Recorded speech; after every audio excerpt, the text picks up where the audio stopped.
Menteri Keuangan Purbaya Yudi Sadewa menyoroti keras tata kelola kepesertaan penerima bantuan iuran jaminan kesehatan nasional, PBIJKN.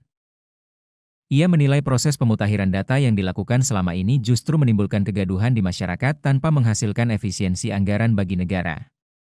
Purbaya menegaskan bahwa pada prinsipnya pemerintah memahami perlunya perbaikan data PBIJKN agar program JKN semakin tepat sasaran. Namun, ia mengingatkan agar proses tersebut tidak dilakukan secara serampangan dan menimbulkan dampak sosial yang tidak perlu. Ia juga menyoroti kebijakan penonaktifan peserta PBIJKN yang dinilai terlalu mendadak. Menurut Purbaya, peserta yang dikeluarkan dari daftar PBI seharusnya tidak langsung kehilangan status kepesertaan, melainkan diberikan masa transisi yang memadai. Purbaya mengingatkan bahwa kebijakan yang terlalu kaku berisiko mencederai rasa keadilan, terutama bagi peserta yang tengah menjalani pengobatan.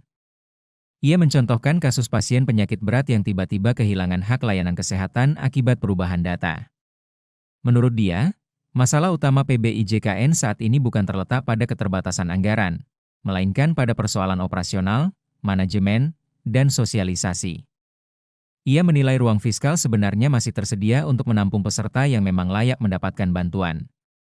Purbaya menegaskan Kementerian Keuangan mendukung upaya perbaikan sepanjang menghasilkan efisiensi nyata.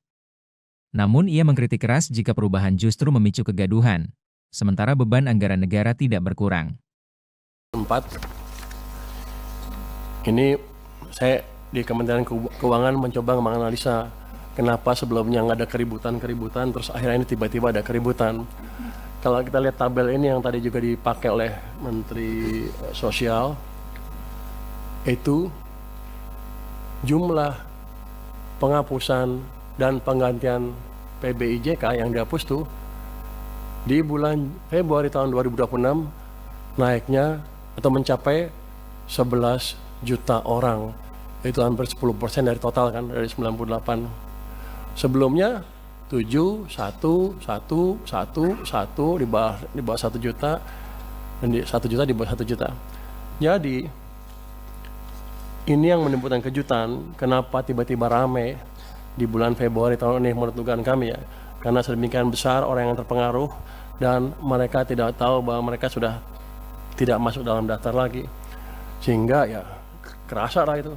Kalau 10% karena kan kerasa tuh, kalau 1% nggak ribut orang-orang. Begitu 10, hampir yang sakit tuh hampir semuanya kena tuh, dugaan saya ya.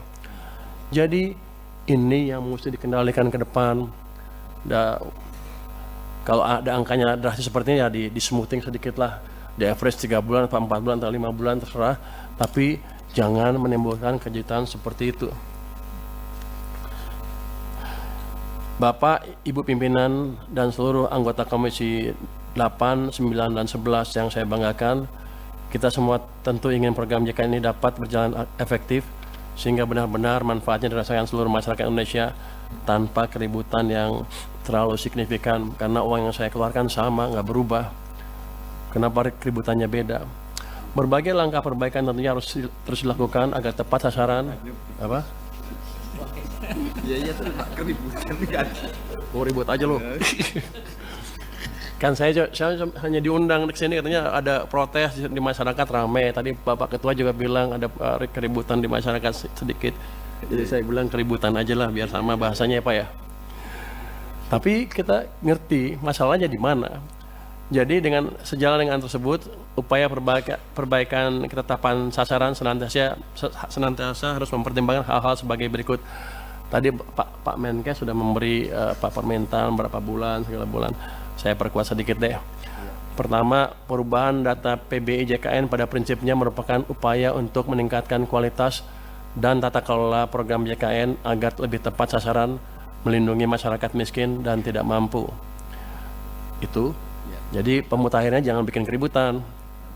Yang kedua, penonaktifan peserta PBIJK dapat dipertimbangkan untuk tidak langsung berlaku, namun diberikan jangka waktu 2-3 bulan, tadi Pak Menkes 2 bulan, 2-3 bulan yang disertai dengan sosialisasi kepada masyarakat. Jadi begitu mereka masuk list, tidak masuk lagi ke daftar PBI, langsung trigger sosialisasi ke mereka bahwa mereka tidak masuk lagi ke list itu, sehingga mereka bisa melakukan tindakan yang diperlukan. entah membayar dengan tempat lain atau gimana. Tapi jangan sampai yang udah sakit tiba-tiba begitu mau cek darah cuci darah lagi tiba-tiba nggak eligible, nggak berhak. Kan itu kayaknya kita konyol. Ya, padahal uang yang saya keluarin sama. Saya rugi di situ, uang keluar, image jelek jadinya. Pemerintah rugi dalam hal ini, Pak. Kemudian masukan dari kami adalah penentuan jumlah PBI dilakukan dengan hati-hati dan terukur dengan mengedepankan ketepatan sasaran, kemudahan akses layanan, dan menjaga keberlanjutan program JKN. Tadi kan kalau ditanya ada nggak ruang untuk ngisi orang-orang tadi yang nggak masuk, kan ada. Kan masih 96 juta sekian kan, targetnya 98. Harusnya kalau prosedurnya clear, nggak ada masalah itu. Jadi kita masalahnya adalah masalah operasional, masalah manajemen, dan masalah sosialisasi yang harus bisa dibereskan secepatnya. Kalau itu membuat uang yang saya keluarkan untuk Anda lebih kecil, saya mendukung. Ribut dikit nggak apa-apa. Tapi ini kan sama, uang yang saya keluarkan sama, ribut lagi. Saya rugi banyak, Pak. Ke depan tolong dibetulin. Dengan demikian penjelasan kami tentang dukungan APBN 2026 untuk mendorong efektivitas program JKN dalam rangka mewujudkan SDM unggul, sehat, produktif, dan berdaya saing untuk menghadirkan Indonesia yang tangguh, mandiri, dan sejahtera. Terima kasih.